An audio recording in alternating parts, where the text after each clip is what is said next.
ஓம் சாய்ராம். நல்லது நினைப்போம், நல்லது நடக்கும்.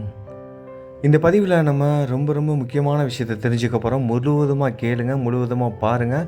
ஆத்மார்த்தமாக நீங்களும் என் கூட சேர்ந்து ஷீரடி கோவிலை முழுவதுமாக சுற்றி வர போகிறீங்க. அது மட்டும் இல்லாமல் நிம்மதிக்கு நம்ம வாழ்க்கையில் நம்ம நிம்மதியாக வாழணும் அப்படின்னா என்ன செய்யணும் அதை தான் இன்றைக்கி தெரிஞ்சுக்க போகிறோம்.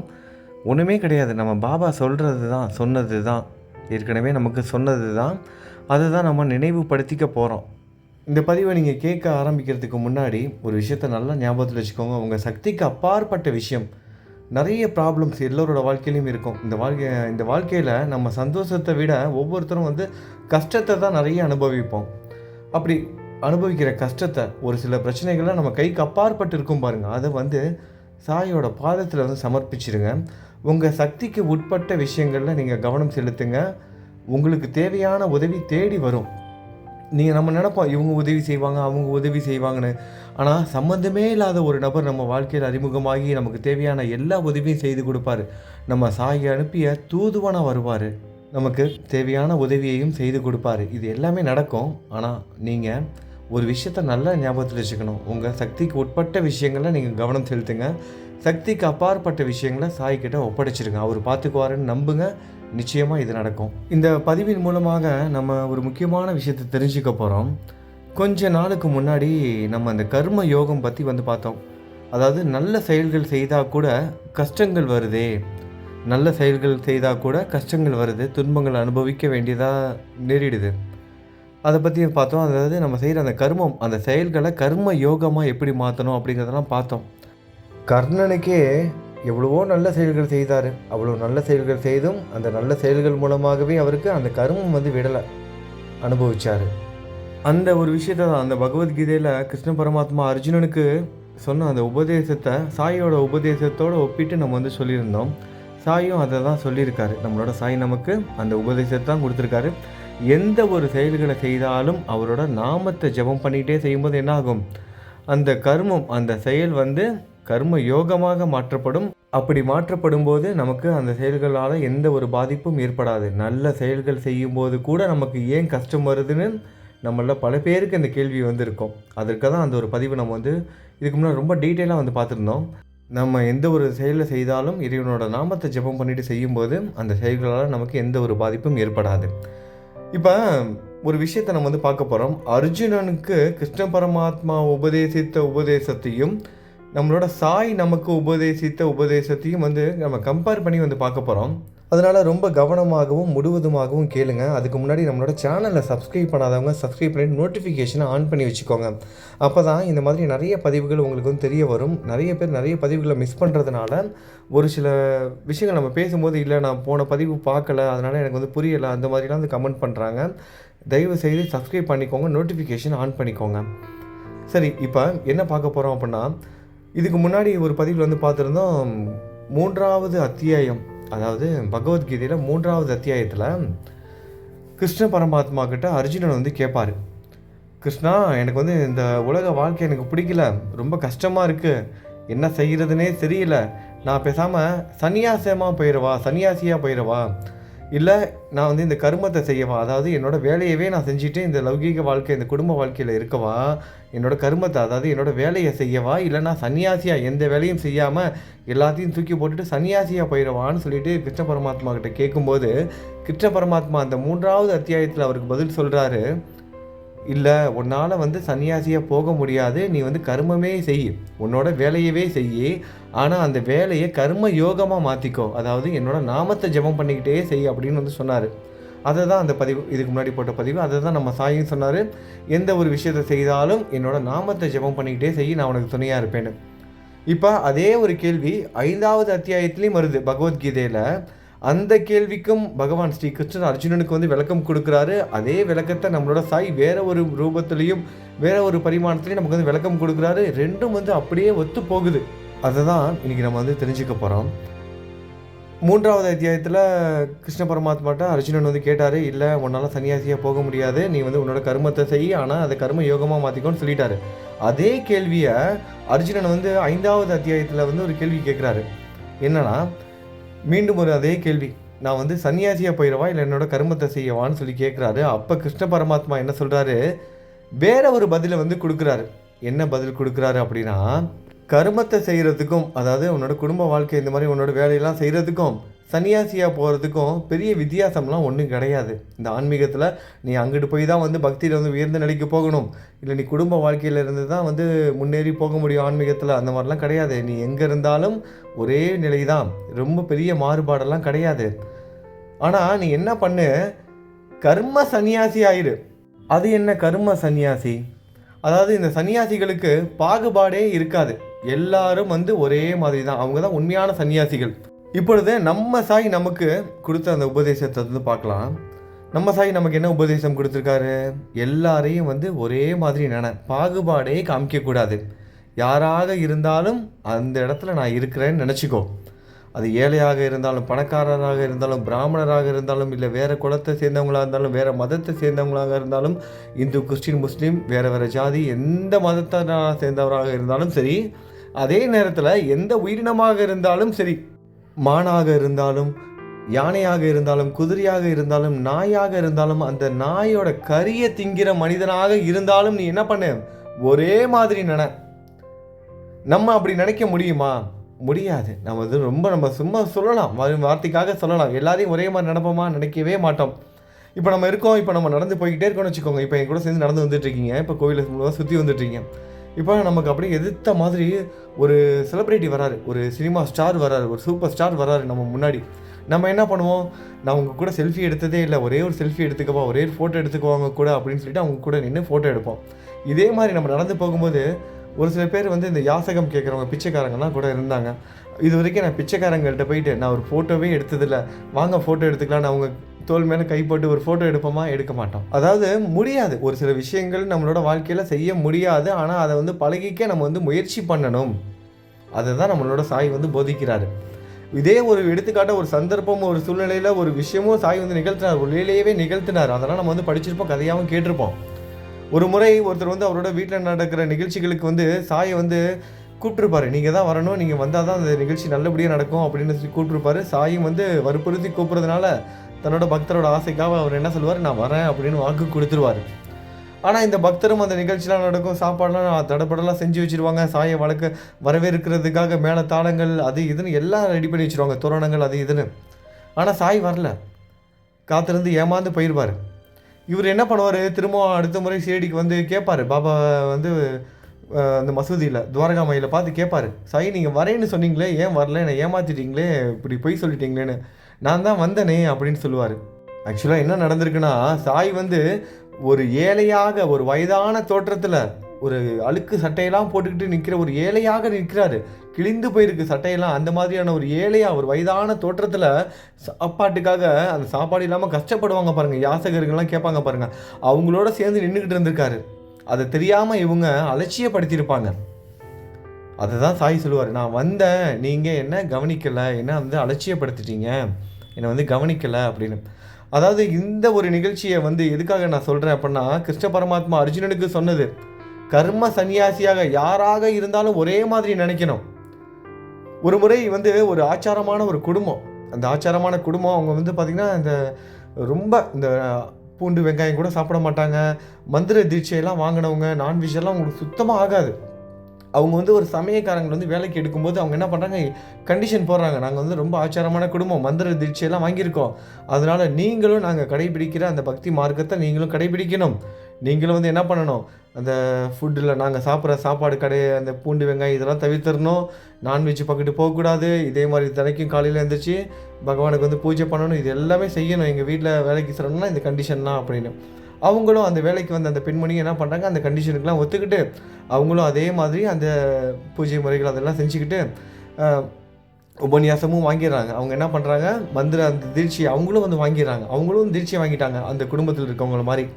இப்பொழுது அந்த குடும்பத்தை சேர்ந்தவங்களோட குரு வந்து வராரு அந்த வீட்டுக்கு, அந்த சன்னியாசியான அந்த குரு வராரு, வந்து கேட்குறாரு, என்ன எல்லோரும் எப்படி இருக்கீங்க, நல்லா இருக்கீங்கன்னு கேட்டு விசாரிக்கிறாரு. இவரும் வந்து இவங்களும் வந்து விசாரிக்கிறாங்க, கூப்பிட்டு மரியாதையாக உட்கார வச்சு அந்த வேலைக்கார பெண்மணியை கூப்பிட்டு, உடனே போய் காஃபி போட்டு கொண்டுட்டு வா சீக்கிரம், குரு வந்திருக்காரு, என்ன பார்த்துக்கிட்டு சும்மா நின்றுக்கிட்டு இருக்க சிரிச்சுக்கிட்டு அப்படின்னு சொல்கிறாங்க.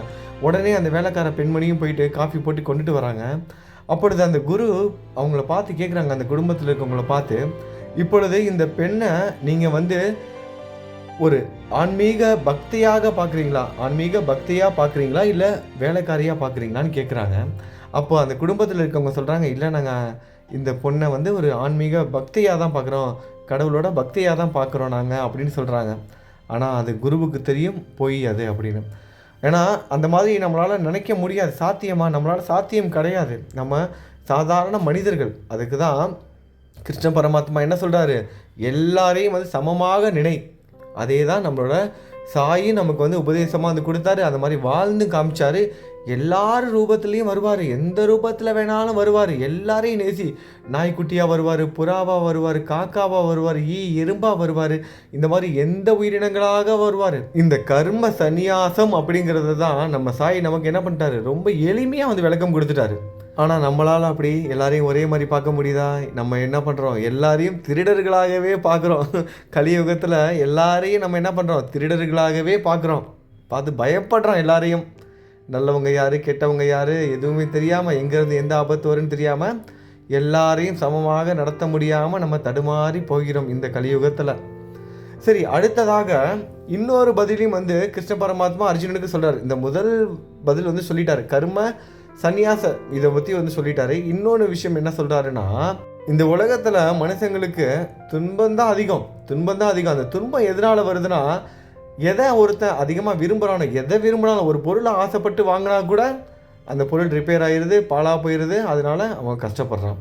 இதே மாதிரி தான் உறவுகள் மூலமாகவும் நமக்கு என்ன ஆகுது, ஏதாவது ஒரு உறவு வந்து நம்புகிறோம், அந்த உறவு நம்மளை ஏமாத்துது, கஷ்டப்படுறோம். இந்த உலகத்தில் யாரும் இந்த ஏமாற்றங்கள் அனுபவிக்காத ஆளுங்களே கிடையாது. 100% என்னோட மனைவியோட நான் சந்தோஷமாக இருக்கிறேன்னு சொல்கிற ஆண்களும் கிடையாது. 100% என்னோட கணவனால் நான் வந்து சந்தோஷமாக இருக்கிறேன்னு சொல்கிற பெண்களும் கிடையாது. அதே மாதிரி தான் குழந்தைகளை பெற்றெடுத்த தாய்மார்களும் அப்பாமார்களும் என்ன பண்ணுறாங்க, என்னோட குழந்தை என்னை ரொம்ப நல்லா பார்த்துக்கிறான், எனக்கு ரொம்ப சந்தோஷமாக இருக்குது என் குழந்தைய நினச்சி, என் குழந்தை மாதிரி ஒரு குழந்தை கிடையாது அப்படின்னு எப்பொழுதுமே சொல்கிறதும் கிடையாது. அதே மாதிரி குழந்தைகளும் என்னோட பெற்றோர்கள் என்னை ரொம்ப சந்தோஷமாக வச்சுக்கிறாங்கன்னு சொல்கிறதும் கிடையாது. அப்போ யாருமே இந்த குடும்ப வாழ்க்கையில் 100% நிம்மதியாகவும் சந்தோஷமாகவும் இருப்பதே கிடையாது. ஆனால் இந்த பற்றுதல் அட்லீஸ்ட் நம்ம என்ன பண்ணணும், இந்த குடும்பத்தோடையாவது நிப்பாட்டிக்கணும். நம்ம என்ன பண்ணுறோம், வெளியே இருந்தும் என்னோட சித்தியோட பையன், என்னோட பெரியப்பாவோட அண்ணனோட என்னென்னமோ ஒரு சொந்த முறைகள்லாம் 3-4 சொந்தம் அங்கே இங்கேன்னு சுற்றி போகும்.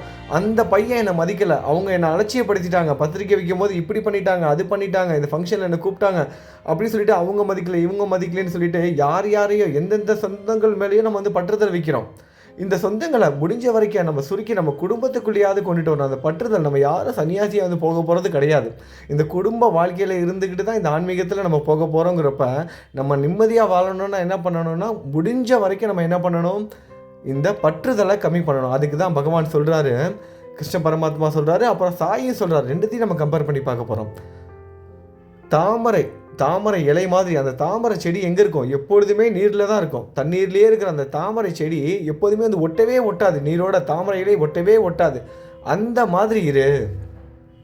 இந்த உலகத்தில் நீ என்ன செஞ்சாலும், என்ன கர்மங்கள் செய்தாலும் அதை அனுபவிக்கிறது நான் தான். நீ எந்த செயல்கள் செய்தாலும் நான் தான்னு நம்பு. நீ செய்யலை, அதை நான் தான் செய்கிறேன்னு நம்பு. நம்ம சாயோட உபதேசம் கொஞ்சம் நினச்சி பாருங்கள். நம்ம சாய் நமக்கு என்ன சொல்லியிருக்கார், நம்மளோட குரு எல்லாத்தையும் செய்கிறது நான் தான், நீ கிடையாது, எல்லாத்தையும் செய்கிறது நான் தான், நீ செய்கிற பாவங்கள் கஷ்டங்கள் எல்லாத்தையும் நான் அனுபவிக்கிறார். என்னோட நாமத்தை யாரெல்லாம் ஜெபம் பண்ணுறாங்களோ அவங்களோட கஷ்டத்தையும் பாரத்தையும் சுமைகளையும் நான் சுமக்கிறேன், அவங்களுக்காக நான் கண்ணீர் விடுறேன். இதெல்லாம் நம்ம வந்து கேட்டிருப்போம். ஆனால் இதெல்லாம் கேட்டுட்டு நம்ம கடந்து போயிருப்போம். இந்த மாதிரியான கேள்விகள் நம்ம கேட்கறது கிடையாது. நம்ம என்ன கேள்விகள் கேட்போம், விளக்கு எந்த திசை நோக்கி ஏற்றி வைக்கணும். அதே கிருஷ்ண பரமாத்மா சொல்கிறாரு அர்ஜுனன் கிட்ட, அர்ஜுனா உனக்கு நிறைய பேர் வந்து உபதேசம் கொடுப்பாங்க, அதை பண்ணு, இதை பண்ணு, அதை செய், இதை செய்யின்னு. நீ எதையும் கேட்காத, எதையும் செய்யாத.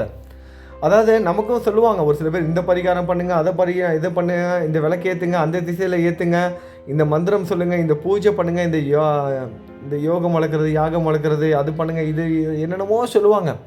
அதை தான் சொல்கிறாரு, என்னென்னமோ சொல்லுவாங்க, நீ அதெல்லாம் கேட்காத.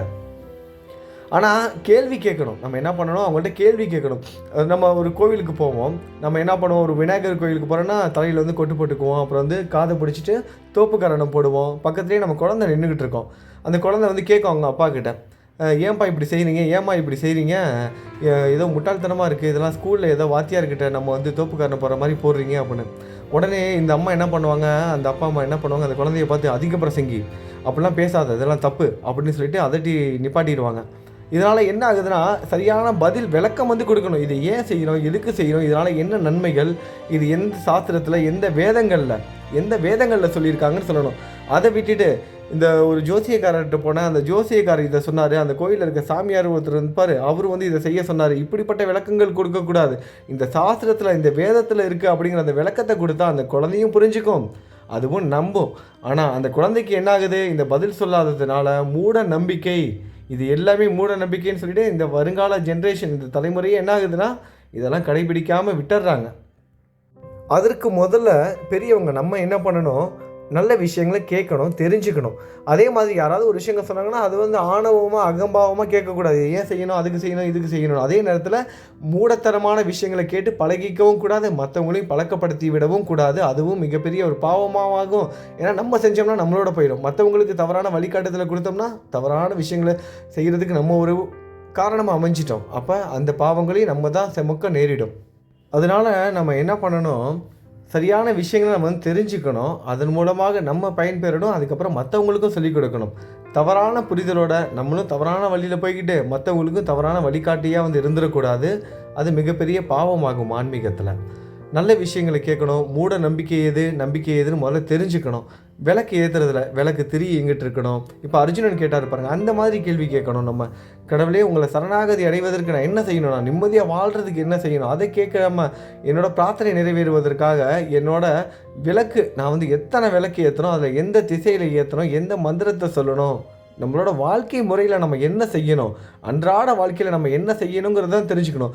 விளக்கு திரி எங்கே இருந்தால் என்ன, விளக்கு தீபம் எரியும் போது அது வந்து தெற்கு பக்கத்து வந்து விளக்கு தீபம் போகக்கூடாது, வெளிச்சம் போகக்கூடாது, கிழக்கு பக்கம் போகக்கூடாது, மேற்கு பக்கம் போகக்கூடாது, வடக்கு பக்கம் போகக்கூடாதுன்னு அந்த தீபத்தோட வெளிச்சம், அந்த ஒளி எல்லா இடத்துலையும் பாகுபாடு காமிக்காமல் எல்லா இடத்துலையும் என்ன ஆகும், பறந்து விரிந்து போகும். அதே தான் நம்மளோட கடவுளும். அதை நல்லா புரிஞ்சுக்கணும். ஒரு முறை ஒரு ராஜா அவர் என்ன பண்ணுறாரு, மந்திரியை கூப்பிட்டு கேட்குறாரு. கடவுள் வந்து 3 கேள்வி கேட்குறாரு. கடவுள் எங்கே இருக்கார், அடுத்தது கேள்வி, 2வது கேள்வி என்ன கேட்குறாருன்னா எந்த திசையில் இருக்கார், கடவுள் எங்கே இருக்கார், அடுத்தது எந்த திசையில் இருக்கார், அடுத்தது 3வது கேள்வி கடவுள் என்ன செய்கிறாரு, இதை விளக்கம் வந்து கொடுங்க, பதில் கொடுங்க அப்படின்னு ஒரு அமைச்சரை பார்த்து கேட்குறாரு. அந்த அமைச்சருக்கு இந்த கேள்வி கேட்குறது மட்டும் இல்லாமல் இந்த கேள்விக்கு நீங்கள் வந்து சரியான பதில் சொல்லணும். அப்படி இல்லைன்னா உங்களை நான் வந்து சிறைச்சாலையில் அடைச்சிருவேன், ஜெயிலில் போட்டுருவேன், இன்றைக்கி போய் நாளைக்கு வாங்க, இந்த கேள்விக்கு நீங்கள் பதில் சொல்லி ஆகணும். இந்த 3 கேள்விக்கும் எனக்கு இந்த நீங்கள் சொல்கிற பதில் எனக்கு வந்து திருப்திகரமாக இல்லை அப்படின்னா நான் என்ன பண்ணுவேன், உங்களை சிறைச்சாலையில் அடைச்சிருவேன் அப்படின்னு சொல்லி அனுப்பி வச்சுறாரு. இந்த அமைச்சரும் என்ன பண்ணுறாரு, வருத்தத்தோடு வராரு. என்ன பண்ண போகிறோன்னு தெரில, இந்த ராஜாவை வந்து திருப்திப்படுத்துகிற மாதிரி பதில் சொல்லணும். அவர் ஒரு குண்டக்க மண்டக்க கேள்வி கேட்பார், என்ன பண்ண போகிறோன்னு தெரியலையே, நாளைக்கு நம்ம ஜெயிலுக்கு போயிடுவோம் போலன்னு பயந்துக்கிட்டே வீட்டுக்கு வராரு. அவங்களோட பேத்தி ஓடி வந்து தாத்தா அப்படின்னு கட்டி பிடிக்குது. தாத்தா ரொம்ப சோகமாக இருக்கார். பேத்தி கேட்குது, அந்த குழந்தை கேட்குது, என்ன தாத்தா ரொம்ப சோகமாக இருக்கீங்க, என்ன ஆச்சுன்னொன்னே அவர் அந்த அரசவையில் நடந்த நிகழ்ச்சிகள்லாம் சொல்கிறாரு. இந்த மாதிரி ராஜா வந்து 3 கேள்வி கேட்டிருக்காரு. கடவுள் எங்கே இருக்கார், எந்த திசையில் இருக்கார், இப்போ என்ன பண்ணிக்கிட்டு இருக்காரு, இந்த 3 கேள்விகளுக்கு நான் நாளைக்கு விடை சொல்லணும். அந்த பதில் வந்து விடை வந்து அவருக்கு, அந்த ராஜாவுக்கு வந்து திருப்தியாக இருக்கணும். அப்படி இல்லைன்னா என்னை வந்து சிறைச்சாலையில் அடைச்சிருவாங்க, நான் என்ன பண்ண போகிறேன்னு தெரியல, அதுதான் வந்து ரொம்ப வருத்தமாக இருக்கேன், சோகமாக இருக்கேன் அப்படின்னு சொல்கிறாரு. இந்த குழந்தை, இந்த தாத்தாவோட பேத்தி என்ன சொல்லுது, தாத்தா நீங்கள் கவலைப்படாதீங்க, எல்லாத்தையும் நான் பார்த்துக்கிறேன், நீங்கள் தைரியமாக இருங்க, நான் போய் பதில் சொல்லிக்கிறேன் அப்படின்னு. இந்த தாத்தா என்ன நினைக்கிறாரு, ஒருவேளை நம்ம தவறாக பதில் சொல்லிட்டா சிறைச்சாலையில் போட்டுருவாங்க, நம்மளோட பேத்தி, இது வந்து குழந்தை, இந்த குழந்தை போய் பதில் சொல்லும்போது ஏதாவது ஒன்றுனா கூட அந்த ராஜா இறக்கப்பட்டு விடுறதுக்கு வந்து வாய்ப்பு இருக்குது அப்படின்னு சொல்லிட்டு இவரும் வந்து ஒத்துக்கிறார். இவருக்கு வந்து அந்த குழந்தை சரி ஓகே, ஏதோ ஒரு நம்ம தப்பிச்சா போதும், இந்த குழந்தை நம்மளை எப்படியாவது காப்பாற்றிடும் அப்படின்னு நம்புறாரு. குழந்தைய பார்த்து இறக்கப்பட்டு அந்த ராஜா வந்து விட்டுருவார் அப்படின்னு. இந்த குழந்தைய என்ன பண்ணுது, அடுத்த நாள் வந்து அரசவைக்கு வந்து போகுது. தாத்தாவுக்கு பதிலாக, நான் தான் என்னோட தாத்தாவுக்கு பதிலாக உங்களோட கேள்விகளுக்கு வந்து பதில் சொல்ல போகிறேன் அப்படின்னு சொல்லுது. இந்த ராஜாவும், என்ன உன்னோட தாத்தா வந்து ரொம்ப படித்தவர், எல்லாம் தெரிஞ்சவர், ரொம்ப அனுபவசாலி, அவராலேயே பதில் சொல்ல முடியாதப்ப நீ எப்படிமா சொல்லுவ என்னோட கேள்விகளுக்கு அப்படின்னு சொல்லி கேட்குறாரு. அப்போ இந்த குழந்தை சொல்லுது, இல்லை நீங்கள் கேளுங்க நான் சொல்கிறேன் அப்படின்னு. கேட்க ஆரம்பிக்கும் போது இந்த குழந்தை கேட்குது அந்த ராஜாவை பார்த்து, கேள்வி இப்போ நீங்கள் கேட்க போகிறீங்களா நான் கேட்க போகிறேனான்னு சொல்லி அந்த ராஜாவை பார்த்து கேட்குது. உடனே அந்த ராஜா என்ன சொல்கிறாரு, இல்லை நான் தான் கேள்வி கேட்க போகிறேன், நீ வந்து பதில் சொல்ல போகிற, நீங்கள் கேள்வி தானே கேட்க போகிறீங்க, அப்போ எதுக்கு இந்த மாடத்து மேலே, அதாவது ராஜா உட்கார இடம்லாம் உயரமாக இருக்கும்ல, அங்கேருந்து கேள்வி கேட்குறீங்க, கேள்வி கேட்க போகிறது நீங்கள், அதனால் நீங்கள் கீழே வந்து கேள்வி கேளுங்க, பதில் சொல்ல போகிறது நான், அதனால் உங்களோட ஆசனத்தில் நான் உட்காந்து அந்த மேடையில் ஏறி நான் வந்து உங்களுக்கு வந்து பதில் சொல்கிறேன், கேள்வி கேட்குறதுனால நீங்கள் கீழே தான் நிற்கணும்னு சொல்லுது. இந்த ராஜாவும் ஓகே லாஜிக் வந்து கரெக்டாக இருக்கு, திருப்தி அடைந்து அவர் என்ன பண்ணுறாரு, கரெக்டாக கீழே வராரு, கீழே வந்து கேள்விகளை வந்து கேட்க ஆரம்பிக்கிறாரு. முதல் கேள்வி கேட்குறாரு, கடவுள் இருக்காரா அப்படின்னு ஒரு கேள்வியை கேட்குறாரு. முதல் கேள்வி. அந்த குழந்தை அதுக்கு பதில் சொல்லுது, கடவுள் வந்து எல்லா இடத்துலையும் நிறைஞ்சே இருக்காரு, அவர் இல்லாத இடமே கிடையாது, எல்லா இடத்துலையும் நிறைஞ்சிருக்காரு அப்படின்னு சொல்லுது. உடனே இந்த ராஜா வந்து அது பதிலுக்கு வந்து திருப்தி அடையலை. இப்படி சொன்னால் எப்படிம்மா, எனக்கு விளக்கமாக சொல்லு, இப்படி பொதுவாக நீ வந்து எல்லா இடத்துலையும் இருக்காருன்னு சொன்னால் அதெல்லாம் ஏற்றுக்க முடியாது, நான் வந்து திருப்தி அடைகிற மாதிரி பதிலாக சொல்லுன்னு சொல்கிறாரு. இந்த குழந்தை என்ன பண்ணுது, ஒரு பால் கிண்ணத்தை காமிச்சு, ஒரு பாலை காமிச்சு, ஒரு கிண்ணத்தில் பால் இருக்குது, அந்த பாலை காமிச்சு அந்த ராஜா கிட்டே கேட்குது, இதில் பால் இருக்கா அப்படின்னு கேட்குது. அந்த ராஜாவும் இதில் பால் இருக்குது அப்படின்னு சொல்கிறாரு. அடுத்ததாக அந்த குழந்தை கேட்குது, இதில் தயிர் இருக்கா அப்படின்னு கேட்குது. ஆமாம் இருக்குது, இதில் தயிரும் இருக்குது அப்படிங்கிறாரு. அடுத்தது அந்த குழந்தை கேட்குது, இதில் வந்து வெண்ணெய் இருக்கா அப்படின்னு கேட்குது. உடனே அந்த தாத்தா அந்த அரசரை என்ன பண்ணுறாரு, ஆமாம் இதில் வந்து வெண்ணெயும் இருக்குது. அடுத்தது அந்த குழந்தை நெய் இருக்கான்னு கேட்குது. அதுக்கும் அந்த ராஜா ஆமாம் இருக்குது அப்படின்னு சொல்கிறார். உடனே அந்த குழந்தை ராஜாவை பார்த்து கேட்குது, இல்லை எனக்கு வந்து பால் மட்டும்தான் தெரியுது, இதில் நெய் இருக்குதுன்னு சொல்கிறீங்க, வெண்ணெய் இருக்குங்கிறீங்க, தயிர் இருக்குன்னு நீங்கள் சொல்கிறீங்க, அதெல்லாம் எனக்கு தெரியல, எங்கே கொஞ்சம் காமிங்க பார்க்கலாம், வெண்ணெயையும் நெய்யையும் காமிங்க, அப்படியே கொஞ்சம் தயிரையும் காமிச்சிருங்களேன், நான் பார்த்துக்கிறேன் அப்படின்னு சொல்லி அந்த குழந்தை கேட்குது. அந்த ராஜாவுக்கு என்ன பதில் சொல்கிறதுனே தெரியல. அப்போ அந்த குழந்தை சொல்லுது, அதே மாதிரி தான் இந்த பாலில் நெய்யும் இருக்குது, வெண்ணெயும் இருக்குது, தயிரும் இருக்குல்ல, அதே மாதிரி கடவுளும் இருக்கார், தனித்துவமான கண்ணோட்டத்தில் பார்த்தா மட்டும்தான் அவரை வந்து உங்களால் பார்க்க முடியும், அவர் இருக்கார், அதற்கு நீங்கள் தான் முயற்சி பண்ணணும், அவரை பார்ப்பதற்கு நீங்கள் முயற்சி பண்ணணும், பக்தியோட தனித்துவமான கண்ணோட்டத்தில் பார்த்தீங்கன்னா அவரை நீங்கள் பார்க்கலாம், அவர் இருக்கார் அப்படின்னு பதில் சொல்லுது. அவரும் அந்த பதிலில் வந்து திருப்தி அடைகிறார். அடுத்ததாக இரண்டாவது கேள்வி கேட்குறாரு, கடவுள் எங்கே இருக்கார், எந்த திசையில் இருக்கார், கடவுள் இருக்காருங்கிறத நான் ஒத்துக்கிறேம்மா, நீ சொல்லிட்டேன், தனித்துவமான கண்ணோட்டத்தில் பார்த்தா அவர் தெரிவாருன்னு சொல்லிட்டேன், அப்படி இருக்காருன்னா அவர் எங்கே இருக்கார், எந்த திசையில் இருக்கார், அதை சொல்லு அப்படின்னு கேட்குறாரு. அப்போ அந்த குழந்தை சொல்லுது, ஒரு விளக்கை கையை காமிச்சு சொல்லுது, அந்த விளக்கோட திரி எந்த பக்கத்து இருக்குது அப்படின்னு சொல்லி கேட்குறாரு. உடனே அந்த ராஜா சொல்கிறாரு, கிழக்கு பக்கமாக பார்த்து அந்த திரி இருக்குது, அந்த தீபம் வந்து கிழக்கு பக்கமாக பார்த்து எரிஞ்சிக்கிட்டு இருக்கு. அதற்கு அந்த குழந்தை சொல்லுது, அந்த விளக்கு வந்து கிழக்கு பக்கமாக பார்த்துருக்கு, அந்த திரியும் வந்து கிழக்கு பக்கமாக தான் இருக்குது, ஆனால் அந்த தீபத்துலேருந்து வர வெளிச்சம் திசைகளை பார்க்கறது இல்லை, நாலா பக்கமும் பரவி கிடக்குது பாருங்க. கிழக்கு பக்கம் எரியிற அந்த விளக்குலேருந்து வர வெளிச்சம் கிழக்கு பக்கமும் வெளிச்சத்தை கொடுக்குது, மேற்கு பக்கமும் கொடுக்குது, வடக்கு பக்கமும் கொடுக்குது, தெற்கு பக்கமும் கொடுக்குது. அது மாதிரி தான் கடவுளுக்கும் வந்து திசைகள் கிடையாது, எல்லா இடத்துலையும் அவர் நிரம்பி இருக்கார், இந்த மூலையிலையும் சரி, அந்த மூலையிலையும் சரி, இந்த திசையிலையும் சரி, அந்த திசையிலையும் சரி, எல்லா திசைகளிலும் கடவுள் இருக்காரு அப்படிங்கிற விளக்கத்தையும் கொடுக்குது. ராஜாவும் அந்த விளக்கத்துக்கு சந்தோஷப்பட்டு ஏற்றுக்கிறாரு. அடுத்ததாக தான் மூணாவது கேள்வி. ராஜா என்ன கேட்குறாரு, சரிம்மா எல்லாமே ஒத்துக்கிறேன், கடவுள் இருக்காருன்னு சொல்கிற, சரி அந்த பதில் நான் எனக்கு திருப்தியாக இருக்க ஒத்துக்கிறேன், கடவுள் எல்லா திசையிலையும் இருக்கிறாருன்னு நீ சொல்லிட்டா, அதையும் நான் ஏற்றுக்கிறேன், கடவுள் இப்போ என்ன செஞ்சுக்கிட்டு இருக்காரு அப்படின்னு கேட்குறாரு. இந்த கேள்வி கேட்டோன்னே அந்த குழந்தை என்ன பண்ணுது, ராஜாவோட இருக்கையில் அந்த ஆசனத்தில் உட்காந்துருந்த குழந்தை உடனே அந்த பக்கத்தில் செங்கோலை வந்து கையில் எடுத்துருச்சு.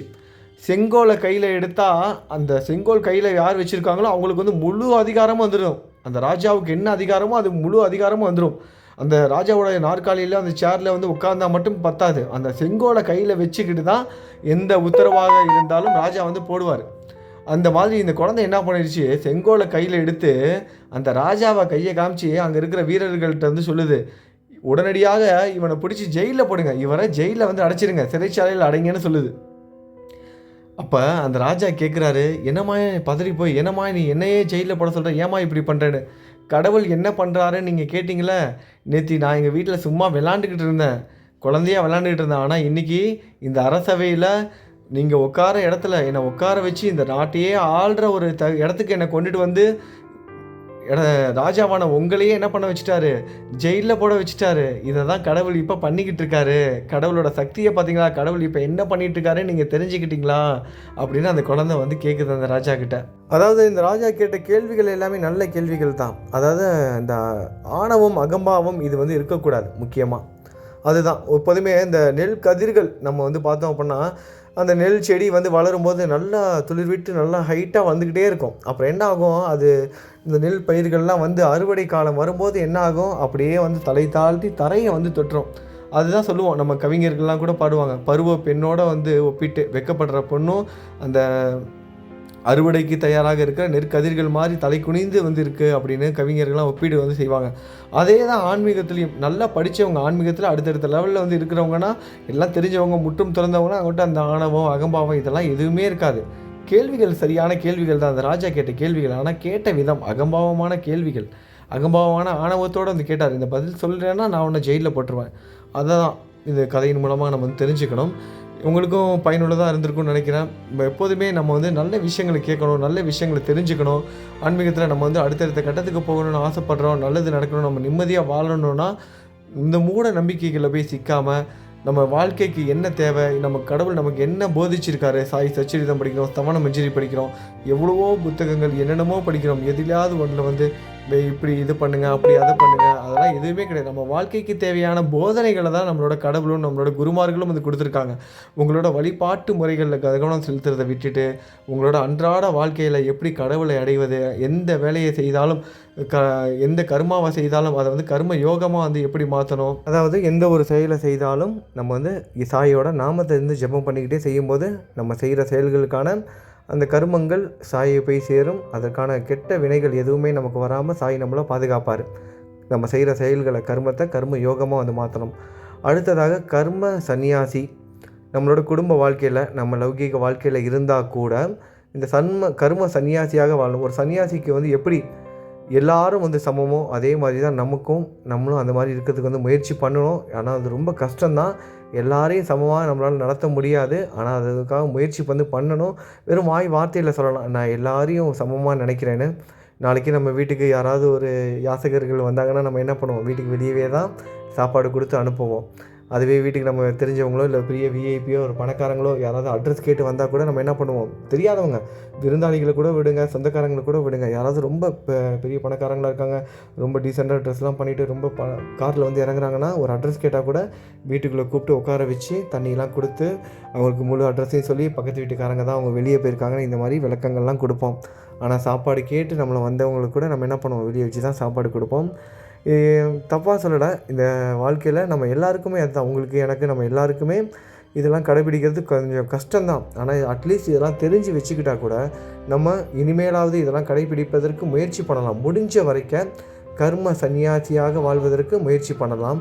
இந்த பதிவு உங்களுக்கு பயனுள்ளதாக அமைஞ்சிருக்கும்னு நினைக்கிறேன். அப்புறம் இன்னொரு முக்கியமான விஷயம், இந்த பதிவோட ஆரம்பத்துலேயே நான் சொல்லணும்னு நினச்சேன். ஏன்னா நிறைய நண்பர்கள் வந்து குருசரித்திரம் புக்கு, ஸ்தவனமஞ்சரி புக்கெல்லாம் வந்து கேட்டு இருந்தாங்க. நிறைய பேருக்கு நான் போன வாரம் அனுப்பியிருந்தேன். அனுப்பின எதுவுமே வந்து யாருக்கும் வந்து போய் சேரலை. தமிழ்நாட்டில் இருக்கவங்களும் யாருக்கும் வந்து போய் சேரலை. எதனாலனா ஷீரடியிலேருந்து அனுப்புனது டிரான்ஸ்போர்ட் ப்ராப்ளம்னால பூனேலே இருக்கான். பூனேலேருந்து இன்றைக்கி நைட்டு தான் கிளம்புதுன்னு சொல்கிறாங்க. இன்னும் ஒரு 2 நாளுக்கு அப்புறமா தான், திங்கக்கிழமை தான் சென்னைக்கு வரும்னு நினைக்கிறேன். அதனால் திங்கள் செவ்வாய் புதன் அந்த டைமில் தான் தமிழ்நாட்டில் யாருக்கெல்லாம் நான் புக்கு அனுப்பியிருக்கேன்னு சொன்னாலும் அவங்க எல்லாருக்கும் கிடைக்கும். கிடைச்சதுக்கப்புறம் வாட்ஸ்அப்பில் மெசேஜ் பண்ணுங்கள் புக்கு வந்துருச்சுன்னு. அப்புறம் இன்றைக்கி நம்ம சாய் குடும்பத்தை சேர்ந்த கமலா அம்மாவுக்கு இன்றைக்கி வந்து 66வது பிறந்தநாள். நம்ம சாய் குடும்பத்தை சேர்ந்த கமலா அம்மாவுக்கு பிறந்தநாள் நல்வாழ்த்துக்கள். அது மட்டும் இல்லாமல் அவங்களோட உடல்நிலைக்காகவும் மன நிம்மதிக்காகவும் நம்ம எல்லோரும் பிரார்த்தனை பண்ணிக்கலாம். அதுக்கப்புறம் கௌதமன் அவங்களுக்கும் வந்து இன்றைக்கி பிறந்தநாள். கௌதமன் அவர்களுக்கும் இன்றைக்கி வந்து பிறந்தநாள் வாழ்த்துக்கள், அவருக்காகவும் பிரார்த்தனை பண்ணிக்கலாம். அப்புறம் அசோக்குமார் அவர்களுக்கு சீனியர் சிட்டிசன் 68 வயதாகிறது. அவரோட உடல்நிலைக்காகவும் நம்ம வந்து பிரார்த்தனை பண்ணிக்கலாம். அவங்க குடும்பத்துக்காகவும் அசோக்குமார் அவர்களுக்கும் பிறந்தநாள் நல்வாழ்த்துக்கள். அடுத்தது ரஜினிகாந்த் அவர்களுக்கு 35வது பிறந்தநாள். ரஜினிகாந்த் அவர்களுக்கும் நம்ம சாய் குடும்பத்தோட சார்பாக பிறந்தநாள் நல்வாழ்த்துக்கள். அவரோட எதிர்காலத்துக்காகவும் நம்ம பிரார்த்தனை பண்ணிக்குவோம். அடுத்தது ஹர்ஷினி பாப்பாவுக்கு 16வது பிறந்தநாள். குழந்தை 12வது வகுப்பு படிக்குது. நல்ல முறையில் தேர்வு எழுதி நல்ல மதிப்பெண்கள் பெற்று உயர்ந்த நிலைக்கு வரணும்னு நம்ம சாய் குடும்பத்தோட சார்பாக பிரார்த்தனையும் செய்துக்கலாம். கமலா அம்மா, கௌதமன், அசோக்குமார், ரஜினிகாந்த் மற்றும் ஹர்ஷினி இவங்க 5 பேருக்கும் நம்ம சாய் குடும்பத்தோட சார்பாக பிறந்தநாள் நல்வாழ்த்துக்கள். இது மட்டும் இல்லாமல் யாரெல்லாம் இன்றைக்கி வந்து பிறந்தநாள் கொண்டாடுறாங்களோ அவங்க எல்லாருக்கும் நம்ம சாய் குடும்பத்தோட சார்பாக நான் பிறந்தநாள் நல்வாழ்த்துக்கள் சொல்லிக்கிறேன். யாரோட பேராவது விட்டு போயிடுச்சுன்னா தப்பாக நினச்சிக்காதீங்க. அப்புறம் கொரியர் அனுப்புறது அதாவது கொஞ்சம் லேட் ஆகிட்டு இருக்கு. புக்கு கேட்டவங்களுக்குலாம் கூடிய சீக்கிரமே அனுப்பி முடிச்சிருவேன். போன வாரம் அனுப்புனவங்களுக்கு அடுத்த வாரம் தான் வருமா கொரியர் ஆஃபீஸில் சொல்லிட்டாங்க. உங்களுக்கு ஏதாவது சந்தேகங்கள் இருந்தால், அதாவது நீங்கள் நான் கொரியர் அனுப்பி உங்களுக்கு வராமல் இருந்துச்சுன்னா, ஏதாவது சந்தேகங்கள் இருந்தால் என்னோடய வாட்ஸ்அப் நம்பர் உங்களுக்கு தெரியும். நீங்கள் எனக்கு ஃபோன் பண்ணி கேளுங்க.